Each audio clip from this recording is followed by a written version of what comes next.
Hi there, here we are with our patient Jeff. Jeff's here actually for another procedure. We did a frontal hairline on Jeff and we rebuilt his temples. We're going to show you what we did as far as how the suture line healed. We're going to show you how the new hairline looks. When we do that MaxHarvest hair transplant, we'll start as far as we can get from the one side. This is the beginning of Jeff's suture line, which healed really nice. So let's take a look at that. You can see this little fine trace white line. I'm going to put my comb right over the top of where the suture line is. And that's the suture line right there. So we're going to kind of follow that all the way around. There's the suture line right there. And let's follow that all the way around. There's the suture line right through there. I have patients that will seek out follicular extraction to try to minimize the suture line, and there's just no need for it. What you're doing with a follicular extraction is you're paying more money to have less of a result to try to attain this type of a final product. So let's follow that the whole way around. Here you go, you can see that suture line right there. Now I'm with Josh, and Josh always wants me to show what a crease in the hair looks like.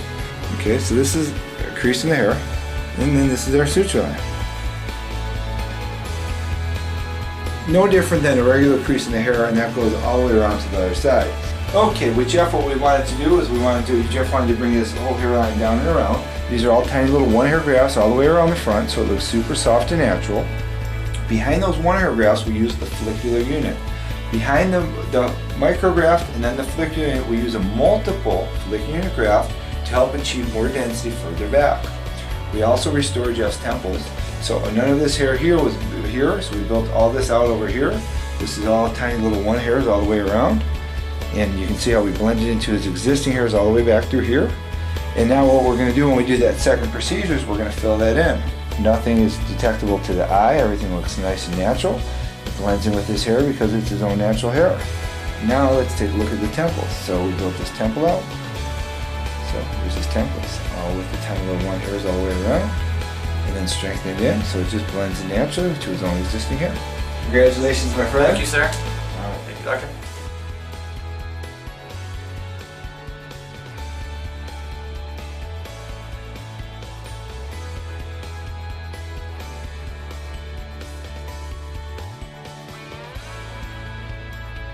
We just finished harvesting Jeff's donor. I just sutured Jeff up. The whole process took less than a half hour. I'm going to show you how the suture line looks, and so you can get a feel for what that looks like. Now here's Jeff right now, just naturally sitting here. As you can see, it already covers. This is before it's all clean and dry. The hair covers right up on top. So you can see now the hair meets with the hair. This other little hair is just shaved hair, but it doesn't make a difference. Jeff kept his hair long for the procedure, so he left me more room to show. So the shaved hair is going to come back. The suture line is going to be the fine little line in the middle, and that'll be undetectable, just like it was before. We showed you how that healed before. So when the patient leaves here, it's completely undetectable. I want to show you all the way around. So there's the suture line. Hair covers completely up on top, can't see a thing. All the way around. So there's the suture line. So hidden underneath there. Okay. Here's that suture line. Here's where those follicular unit extractions were. I cut all those out and brought that together. Now, I pulled out 33 square centimeters of tissue, sewed it up, in under a half hour, yielded my patient over 6,500 hairs in a half hour.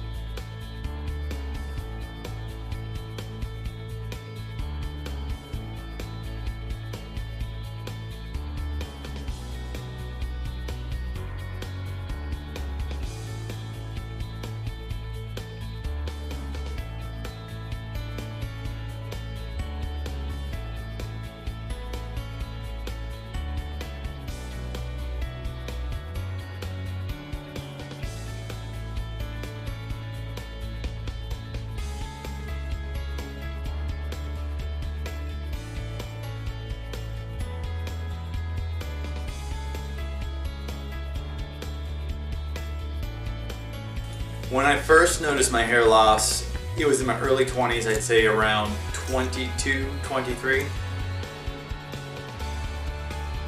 I had fears of just all my hair just falling out, and I felt like I was like already running out of time. Well, I was just always hyper aware of it, and swimming, I would go in the water and not get my hair wet. I decided to have a hair transplant because my hair was to the point where there was nothing I could do with it. It was just out there and exposed, and you know, I couldn't fake it anymore. I didn't plan on it, but I was so enthused afterwards that all my friends that I thought would be interested in it, I ended up telling most of my friends and family. I have a sister-in-law I didn't tell, and she tells me I keep looking younger and asking me how I do that, so I'm thinking maybe she noticed it.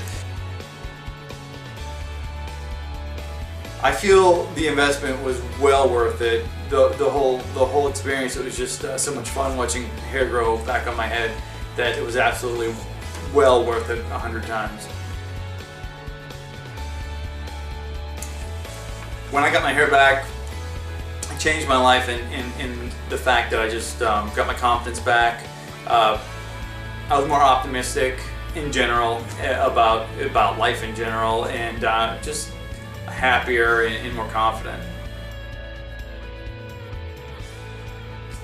I would recommend Dr. Bolton to others, and I do as much as I can, because it was a fantastic result. It was a great experience, and it was surprisingly easy, and I'm just a happy customer.